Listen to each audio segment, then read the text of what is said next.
all, assalamu alaikum. Myself Safira and welcome back to Life and Flavor. Tandoori മുറുക് എന്ന് തമിഴിൽ കണ്ട് ഇതെന്ത് സാധനം എന്ന് ആലോചിച്ചിരിക്കുകയാണോ നിങ്ങൾ? അതൊന്നുമില്ല. മുറുക് എന്ന് പറഞ്ഞൊരു ഹിന്ദി ഉറുദു വേർഡാണ്. അതിൻ്റെ അർത്ഥം വരുന്നത് ചിക്കൻ. അപ്പോൾ തന്തൂരി മുറുക് അഥവാ തന്തൂരി ചിക്കൻ്റെ ഒറിജിൻ പഞ്ചാബാണ്. 1940 കുണ്ടൻലാൽ എന്നൊരു ഷെഫ് ക്രിയേറ്റ് ചെയ്തതാണ് ഈ ഒരു ഡിഷ്. യോഗേർട്ടിലും മസാലയിലും മാരിനേറ്റ് ചെയ്ത ചിക്കന് ക്ലേ തന്തൂരിൽ റോസ്റ്റ് ചെയ്യും. ക്ലേ തന്തൂരൊന്നും നമുക്ക് കിട്ടാത്തതുകൊണ്ട് നമ്മളിത് പാനിൽ ചെയ്യുന്നു. നല്ല സ്പൈസിയും ജ്യൂസി ആയിട്ടുള്ള ഈ ഒരു റെസിപ്പി നമുക്ക് ട്രൈ ആക്കിയാലോ? അപ്പോൾ ആരെങ്കിലും ഈ ഒരു ചാനൽ ആദ്യമായിട്ട് കാണുന്നുണ്ടെങ്കിൽ ഒന്ന് സബ്സ്ക്രൈബ് ചെയ്തോളി, അതുപോലെ ഈ വീഡിയോ കൂടി ഒന്ന് ലൈക്ക് ചെയ്തോളി. അപ്പം അങ്ങനെ തുടങ്ങല്ലേ, വായോ. തന്തൂർ ചിക്കൻ ഉണ്ടാക്കാനുള്ള ചിക്കൻ എടുത്ത് ആദ്യം നല്ലോണം കഴുകി വൃത്തിയാക്കി അതിൻ്റെ വെള്ളമൊക്കെ ഊറ്റിക്കളയണം.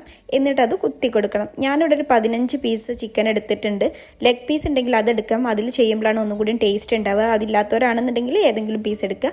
ഇനി അതിലേക്ക് 1 ടേബിൾ സ്പൂൺ നാരങ്ങാനീര് ഒഴിക്കുക. നാരങ്ങാനീര് ഇല്ലാന്നുണ്ടെങ്കിൽ മാത്രം വിനെഗർ ഒഴിക്കുക, അതായത് സുറുക്ക ഒഴിക്കുക. ഇനി പുളിക്ക് ആവശ്യമായ തൈര് ഒഴിക്കണം. ഞാനിവിടെ 4 ടേബിൾ സ്പൂൺ തൈരാണ് ചേർത്തിട്ടുള്ളത്. ഇനി അടുത്തതായി ഇതിലേക്ക് റെഡ് ചില്ലി സോസാണ് ചേർക്കേണ്ടത്. അപ്പം ഞാനിവിടെ 3 ടേബിൾ സ്പൂൺ ചേർക്കുന്നുണ്ട്. നിങ്ങൾ നിങ്ങളുടെ എരിവിനനുസരിച്ചിട്ട് മാത്രം ചേർക്കുക. ഈ ഒരു റെഡ് ചില്ലി സോസ് അത്യാവശ്യം നല്ല എരിവുള്ളതാണ്, അതുകൊണ്ടാണ് ഞാൻ 3 ടേബിൾ സ്പൂൺ വെച്ചിട്ടുള്ളത്. ഇനി ഇതിലേക്ക് ഇഞ്ചി വെളുത്തുള്ളി പച്ചമുളക് പേസ്റ്റ് 2 ടേബിൾ സ്പൂൺ ചേർത്ത് കൊടുക്കുക. ഇതിലേക്ക് ഇനി ആവശ്യമായിട്ടുള്ള ഉപ്പ് ചേർത്ത് കൊടുക്കാം. ഞാനിവിടെ 1/2 ടീസ്പൂൺ ഉപ്പാണ് ഇപ്പോൾ ചേർക്കുന്നത്. ഇനി വേണമെന്നുണ്ടെങ്കിൽ നമുക്ക് ലാസ്റ്റ് ബാക്കി ചേർത്ത് കൊടുക്കാം. അതിലേക്ക് തന്നെ ഇനി 3 ടേബിൾ സ്പൂൺ കാശ്മീരി മുളക് പൊടി, ഇതും എരിവിനനുസരിച്ചിട്ട് നിങ്ങൾ മാറ്റി കൊടുക്കുക. ഇനി അതിലേക്ക് 1/2 ടീസ്പൂൺ മഞ്ഞൾപ്പൊടി, 1 ടീസ്പൂൺ പെരിഞ്ചീരകപ്പൊടി, 2 ടീസ്പൂൺ മല്ലിപ്പൊടി, 2 ടീസ്പൂൺ ഗരം മസാല, പിന്നെ 1 ടീസ്പൂൺ കുരുമുളക് പൊടിയും കൂടി ചേർത്ത് കൊടുക്കുക. കുരുമുളക് പൊടി നിങ്ങളെ ഇഷ്ടത്തിനനുസരിച്ചിട്ടും എരിവിനനുസരിച്ചിട്ടും അങ്ങോട്ടും ഇങ്ങോട്ടൊക്കെ മാറ്റി കൊടുക്കുക കേട്ടോ. ഇനി ഇത് നമുക്ക് നല്ലോണം മിക്സാക്കി എടുക്കണം. മിക്സ് ചെയ്യുമ്പോൾ ഈ ചിക്കൻ്റെ എരിവും പുളിയൊക്കെ കറക്റ്റ് ആണോ എന്നുള്ളത് നമ്മൾ ചെക്ക് ചെയ്യുക. അപ്പോൾ എരിവൊക്കെ കറക്റ്റ് തന്നെയാണ്. അപ്പോൾ ഉപ്പ് ചെറുതായിട്ടൊന്ന് കുറവുണ്ട്. അപ്പോൾ ഞാൻ വീണ്ടും ഇതിലേക്ക് ഒരു 1/4 ടീസ്പൂൺ ഉപ്പും കൂടി ആഡ് ചെയ്തിട്ടുണ്ട്. ഇനി ഇത് നന്നായിട്ടൊന്ന് മിക്സ് ചെയ്തെടുക്കാം. ചിക്കൻ്റെ എല്ലാ ഭാഗത്തും ഈ ഒരു മസാല എത്തുന്ന രീതിയിൽ മിക്സ് ചെയ്തെടുക്കുക. എന്നിട്ടൊരു കുറഞ്ഞത് 1 മണിക്കൂറെങ്കിലും റെസ്റ്റ് ചെയ്യാൻ വെക്കണം. ഒരു ഓവർനൈറ്റ് വെച്ചാൽ അത്രയും നല്ലതാണ്. അടുത്തതായി നമ്മൾ ചിക്കൻ ഒന്ന് ഫ്രൈ ചെയ്തെടുക്കണം. അപ്പോൾ അതിന് ടേസ്റ്റ്ലെസ് ആയിട്ടുള്ള വെജിറ്റബിൾ ഓയിലോ സൺഫ്ലവർ ഓയിലോ അങ്ങനെ ഏത് ഓയിൽ വേണമെങ്കിലും എടുക്കാം. ഞാനിവിടെ വെജിറ്റബിൾ ഓയിലാണ് എടുക്കുന്നത്. പാനിലേക്ക് 4 to 5 ടേബിൾ സ്പൂൺ ഓയിൽ ചേർത്ത് കൊടുക്കാം.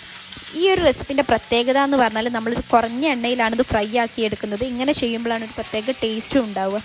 ഇനി എണ്ണ നന്നായിട്ട് ചൂടായി വരുമ്പോൾ ചിക്കൻ്റെ മേലുള്ള ഓവർ മസാലയൊക്കെ ഒഴിവാക്കിയിട്ട് വേണം എണ്ണയിലേക്ക് ചേർത്ത് കൊടുക്കാൻ. ചിക്കനിൽ ഓവർ മസാല ഉണ്ടായാലും ഫ്രൈ ചെയ്യുമ്പോൾ കരിയാനുള്ള നല്ല ചാൻസ് ഉണ്ട്.